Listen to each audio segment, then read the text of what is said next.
gently, a bit like that, okay? But we'll leave it open for the time being, it's quite warm. And I'll walk around the other side.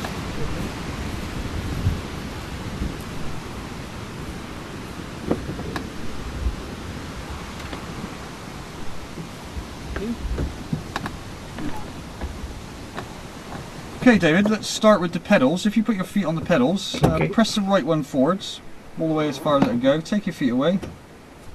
Notice the pedals don't come back. Okay. Alright, so if you put your left foot on there and just reposition it back to that neutral position there, and that's it. And press the left one all the way in. Yeah, they're quite easy to press. Yep. Yeah. And generally, we have to keep both feet on there to keep that neutral position, because they won't come back. Yeah. So. Alright. So we keep a constant pressure on both pedals effectively. Okay. Alright. So the pedals have essentially 3 functions. Now the first one is anti-torque. Okay. Remember? Now it's all to do with that main rotor again. As we know, the main rotor is going anti-clockwise when we start the helicopter up. And Newton's third law says for every action there's an equal and opposite reaction. So as we create more power when we raise the collective to come off the ground, we create more torque as well from the engine. The helicopter will want to spin to the right. Okay, so that's the primary function of the pedal. So we put a little bit of left pedal in, just like that. Okay. In effect, that will stop us spinning to the right, because we're actually using the tail to push the tail around to your right, which stops the nose going to the right. So that's what that pedal's doing. Okay, so that will stop us spinning. Once we're into the hover, the pedals have another function, and that enables us to do spot turns. Left all the way around 360 degrees, or we can do one to the right 360 degrees. Now they are slightly different turns, because the left pedal is going against the torque, i.e. the helicopter doesn't want to naturally go to the left, so we need more power from the engine to make it go left. If we press right pedal, the helicopter wants to go that way anyway, so invariably all that's doing is reducing thrust from the tail rotor, and he will naturally spin to the right. Okay. Okay, but he will spin fairly quickly if you're not ready for it. So invariably we do use a little bit of left pedal, even though we're going to the right, just to control that turn. Right. There is a third pedal, a third function for the pedals, and that's to keep this ball in the middle, but that's in flight, and we'll talk about that when we're flying. Okay. So apart from that, this is our directional control really. We can point the nose to wherever we want. Now when we're hovering, it's essential we're pointing into wind. So we will have a constant pressure on both of those pedals. Alright. Let's go on to the cyclic or stick now, and if you notice, this is quite floppy, yeah? This does nothing to the helicopter whatsoever. It's purely there so that you can hold it comfortably your side. Yep. Or when I'm flying, I will hold it here. Okay, now the secret is to keep your wrist on your leg, finger and thumb. Yep. You'll have your feet on the pedals, so that moves your leg forward usually. That's it. And you'll be looking outside, and you've just got to get yourself in a comfortable position, because we're not going to be moving this very much at all. Okay. Okay. Now, frictions are off on this. Now you can feel it's a bit dead, isn't it? It's a bit stick, and it's a bit of play there because the hydraulics are off. Once the hydraulics are on, once the engine's running, this will be very, very light, and it will be very, very positive. Okay.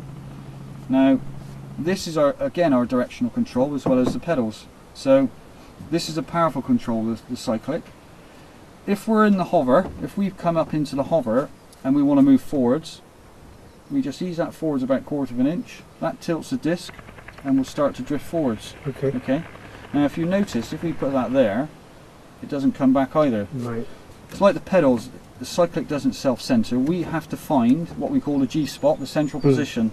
So if we have moved it forwards and we want to stop moving forwards, we've got to move it back to that central position. Okay, and that's all dependent on, really, to be honest, centre of gravity, where the wind's coming from.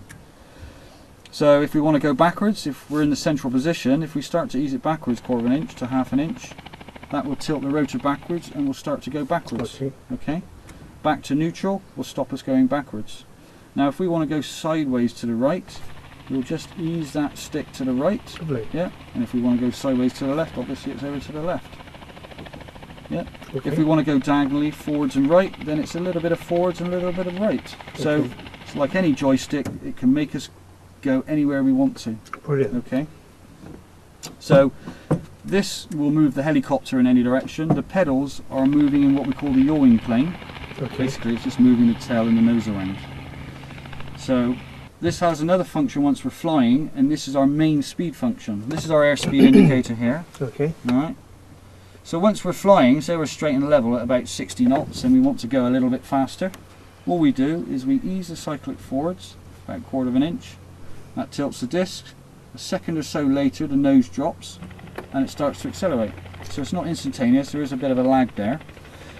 If we want to slow down, we ease it back to the neutral position nice and gently, and then we bring it back just a little bit further. Now the nose will come up above the horizon because the disc is tilted backwards, and that will start to slow us down. Okay? Okay. So that's our speed control, and it also helps to turn us right or left in flight by just easing it right or left. Okay. Now a helicopter is what we call dynamically unstable. Okay, there is no stability in the helicopter at all. So if it starts to roll to the right, say, we need to put it back to the left, otherwise it will continue to roll to the right. Now for that we use the spar here as a reference. Yeah. Right. At the moment it's vertical, obviously, because we're on the ground. The horizon normally is about the level of this compass. So when we're flying, as long as the horizon's about here and that spar is vertical, we must be flying straight and level. Okay. Okay. Now if it starts to roll to the right, you'll know that because the spar is not vertical anymore, it's tilted slightly to the right. The tendency for most people is they'll be here and they'll do that. Yeah. Yeah, it doesn't do anything. Oh, right. Yeah, you've physically got to just move that across, Okay. and that will bring it across back to the left. Okay. The tendency is also to stare at instruments. Try not to do that because all of these do have a slight lag in them. Yeah, Oh, they're right. all, most of them are air driven. These are air driven. Yeah. Yeah. These are electric. This is air driven. So they're not giving you a true representation of what's physically happening at that moment. Okay, so There's a few seconds delay. So better to look outside Okay. and just look in to confirm what we think's happening. Yeah. All right. So the cyclic, if you hold that there, once we start flying, becomes light, like I said. Yeah. If I give you control, I'll say, David, you have control. Okay. You'll say, I have control. All right. Yeah. And I'll make sure you're holding it before I let go. Okay. Right? One of us must be holding that at all times. If you don't like what's happening, never let go. Yeah. Yeah. Scream, shout, whatever. Say, Paul, take control, and I'll take control. I certainly will. But don't let go.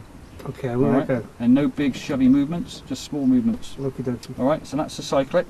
The collective here, or lever, as we discussed before, we know that when we're raising this, we're opening, we're actually creating, sorry, we're opening the throttle, but we're also creating pitch on the blades, yeah?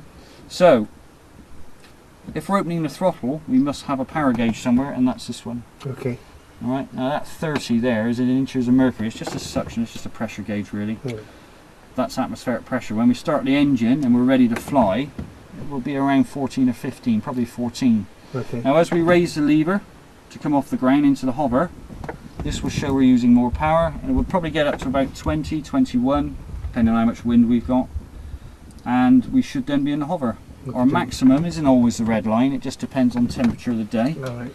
So that's our power gauge. This is our airspeed indicator. All right. Now the only gauge we haven't talked about is this one.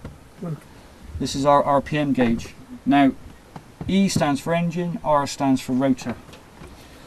And we know that the throttle's controlling RPM, remember? Yeah. Okay. Now when we're flying, once we're ready to fly, these two needles will be sat up there in that green band, and they must stay there. Okay. Now, as I said before, R, that relates to 408 RPM on that side. Engine here is 2700 RPM. Okay. Now, because the needles are always to be together, he gives them percentage RPM values. It just makes the gauge easier to read. Yeah, Okay. right. So the needles, like I said, are always together, except in auto rotation. Yep. When I'll demonstrate one for you, the engine, because I close the throttle to simulate an engine failure, that will come down to about 60, so it'll be an idle. But the rotor RPM will still be up here. Okay. And in fact, we can now let it drop as low as 90, that red line, or we can take it to 110, that red line. So we've got more leeway, more margin to move the rotor RPM in auto rotation than we do when the engine's running it. Okay. Okay? So throttle, RPMs, collective, power, cyclic speed.